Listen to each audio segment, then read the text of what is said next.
नमस्कार दोस्तों मेरा एक सवाल है आप सभी लोगों से जो ये वीडियो देख रहे हैं कि दिल्ली में जो हिंसा हुई उससे सबसे ज़्यादा नुकसान किसका हुआ।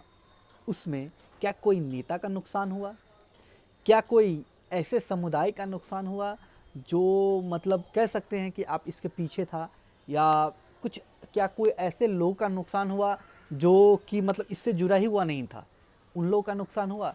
इसका जवाब अब मुझे कमेंट बॉक्स में कमेंट करके ज़रूर बता देना कि इसमें सब नुकसान किसका हुआ। अब चलिए बढ़ते हैं इस वीडियो की ओर। दोस्तों दरअसल बात यह है कि इस वीडियो में आपको बताऊंगा कि दिल्ली के हिंसा का जिम्मेदार है कौन। दिल्ली के हिंसा का जिम्मेदार क्या वो लोग हैं जो मतलब पर्दे के पीछे बैठ करके कुछ बातें कह करके लोगों को भड़काया जा रहे हैं और लोग उसी राह पे चले जा रहे हैं। क्या उसका जिम्मेदार वो लोग हैं जिसको हम लोग आइडल मानते हैं, जिसको हम लोग मतलब कह सकते हैं कि बहुत कुछ मानते हैं, लेकिन उसके कहने पर ही हम लोग ये गलत रास्ता पे अपना लेते हैं। क्या हमारी सोच की शक्ति खत्म हो गई है? क्या हमारी सोचने की शक्ति खत्म हो गई है? क्या हम वो सोच समझ नहीं पा रहे कि क्या सही है क्या गलत है? इसके ऊपर थोड़ी सी मैं डिस्कस करूँगा। दरअसल बात यह है कि एक पिक्चर आपने देखा थंबनेल में कि मतलब बहुत सारे लोग घेर करके एक आदमी को पीट रहा है। वो आदमी, मैं ये नहीं बताऊंगा कि वो हिंदू है या मुस्लिम है, क्योंकि अगर मैं बताऊंगा तो आप लोग सोचोगे कि मैं इसका सपोर्ट कर रहा हूँ, इस जाति का सपोर्ट कर रहा हूँ। मैं किसी का सपोर्ट नहीं कर रहा। मैं एक आम नागरिक की तरह मैं आपको बता रहा हूँ कि मेरे नज़र में सभी बराबर है, हिंदू मुस्लिम सिख ईसाई।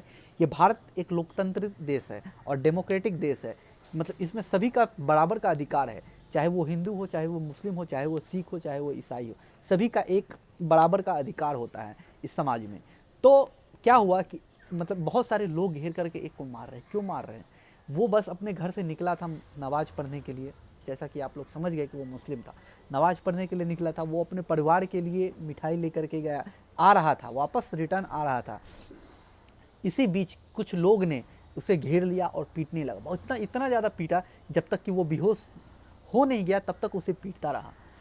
उसके बाद जब उसकी आंखें खुली तो वो अपने आप को अस्पताल में पाया और उसे चिंता लगी थी कि मेरा परिवार क्या सुरक्षित है।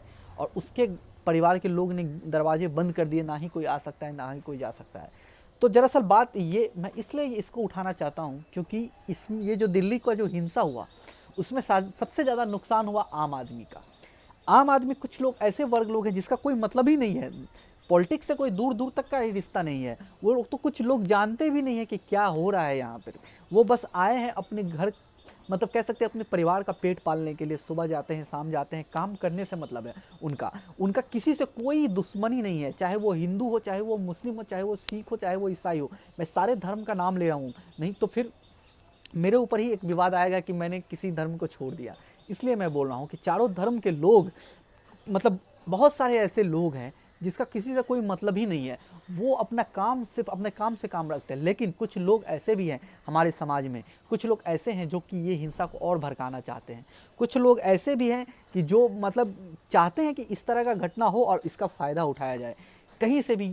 और इसलिए यही ऐसा ही हुआ, जो लोग चाहते थे ऐसा ही हुआ। मैं बता दूं आपको, कुछ लोग ऐसे भी हैं जो कि मतलब सोशल मीडिया के माध्यम से कह सकते हैं या किसी भी चीज़ के माध्यम से लोगों को भड़काए जा रहे हैं। मैं उन लोगों से अपील करना चाहूँगा, मैं उससे कुछ नहीं कहना चाहूँगा जो इस तरह का घिनौना काम करते हैं, क्योंकि उनके मेंटलिटी कुछ और है। उसको आप कितने भी समझाएंगे और वो समझेंगे नहीं। मैं उन लोगों से कहना चाहूँगा कि जो ये बात को सुन करके, ये बात को समझ करके, ये बात को जानते हैं कि ये गलत है, फिर भी वो राह पे चले जा रहे हैं। क्यों ऐसा कर रहे हैं आप लोग?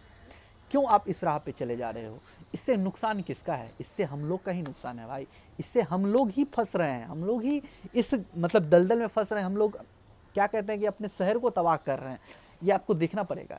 कोई किसी का नहीं है यहाँ पर के, बस आप अपने आप को सुरक्षित रहे। आप अपने आप सोचे कि मैं क्या कर रहा हूँ, जो मैं कह रहा हूँ क्या वो सही है, जो मैं कर रहा हूँ क्या वो सही है।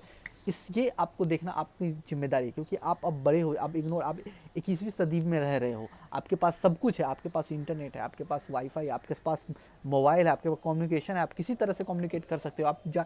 आपको कोई बोल दे कि वहाँ पे कुछ गलत हो रहा है, या फिर वहाँ पे कोई लोग हैं, यहाँ पे इसका खबर है, ये गलत खबर है, तो आपके पास मोबाइल है, आप इंटरनेट है आपके मोबाइल में। आप देख सकते हो कि क्या ये सही है, क्या सीए सही है, क्या एनआरसी सही है, क्या सीए का क्या क्या पॉइंट है, क्या क्या ये आप पर्स करके समझ सकते हो, क्या हमारे लिए फ़ायदा है, क्या हमारे लिए नुकसान है। तो आप प्रोटेस्ट करिए। आपको लगता है कि आप ये गलत है तो आप इसको मतलब कह सकते हैं कि हिंसा ना करें, अहिंसा करें। अहिंसा के माध्यम से आप प्रोटेस्ट करें, हिंसा ना करें, क्योंकि हिंसा से नुकसान हम लोग का ही होता है। पब्लिक प्रॉपर्टी नुकसान होती है, आपका प्रॉपर्टी नुकसान होगा। आप जो हम लोग टैक्स पे करते हैं उस टैक्स से ही पूरा सरकार चलाते हैं, पूरा सरकार चलता है, पूरा मतलब रोड डेवलप होती है, सब कुछ हमारे सोशल डेवलपमेंट होती है। अगर आप उसी को नुकसान कर रहे हैं तो फिर आप बोलोगे कि महंगाई आ गई है, सरकार काम नहीं कर रहा है, इतना दाम बढ़ गया है। तो ये सब होगा क्यों? ये सब हम लोग ही करते हैं, हम लोग ही इसके जिम्मेदारी है महंगाई बढ़ने का। ये सोचना पड़ेगा आपको, ये जानना पड़ेगा आपको कि हम लोग किस राह पे चल रहे हैं, किस राह पे हम लोग अभी खड़े हैं, क्या ये राह सही है। इस वजह से ही इतना सारा दंगा क्यों हो रहा है, क्यों कुछ लोग की वजह से हम लोग आपस में लड़ने लग रहे हैं, क्यों हम लोग भेड़चाल चले। भेड़चाल मतलब कि एक अगर कोई भेड़ चलता है उसके पीछे सभी लोग चल जाते हैं। ऐसा नहीं होना चाहिए। आप एक मनुष्य में आपका जन्म हुआ है, आपके पास पूरी शक्ति है, पूरी ताकत है कि आप किस तरह सोच सको कि क्या सही है क्या गलत है। तो बस मेरा वीडियो बनाने का यही मकसद था और कुछ भी नहीं। मैं किसी धर्म का सपोर्ट नहीं करता, किसी समुदाय का सपोर्ट नहीं करता, किसी सरकार का सपोर्ट नहीं करता। मैं एक आम आदमी को सपोर्ट करता हूँ कि एक आम आदमी क्या चाहता है। बस 2 वक्त की रोटी मिल जाए, रहने को घर मिल जाए, पहनने को कपड़ा मिल जाए, मतलब और जीने के लिए काम मिल जाए, ताकि उससे कुछ पैसे कमा कर अपने परिवार का पेट पाल सके, उसके बच्चे स्कूल में पढ़ सके। बस यही चाहिए आम आदमी का। उसको कोई मतलब नहीं है कोई भी सरकार आए क्या करे कुछ भी करे, उसे बस यही चाहिए। तो मैं सभी से अपील करना चाहूँगा कि कृपया करके इस अफवाह पर ध्यान ना दें, कृपया करके पुलिस का सहयोग करें, कृपया करके जो मौजूदा सरकार है उसका सहयोग करें, कृपया करके सभी का सहयोग करें, ताकि ये सरकार चल सके, ये देश चल सके और ये सब कुछ मतलब एक समतल भाव में चल सके। तो यही वीडियो बनाने का मेरा मकसद है। आशा करता हूँ मेरा वीडियो अगर अच्छा लगा तो लाइक कर देना, शेयर कर देना दोस्तों को भी ज़्यादा से ज़्यादा। और आपने अभी तक अगर मेरे वीडियो को मेरे चैनल को भी सपोर्ट नहीं किया है तो सब्सक्राइब करना, बेल की घंटी जरूर बजा देना, ताकि आपको इस तरह का वीडियो पहले मिल सके। तब तक के लिए आप खुश रहिए, सुरक्षित रहिए। जय हिंद।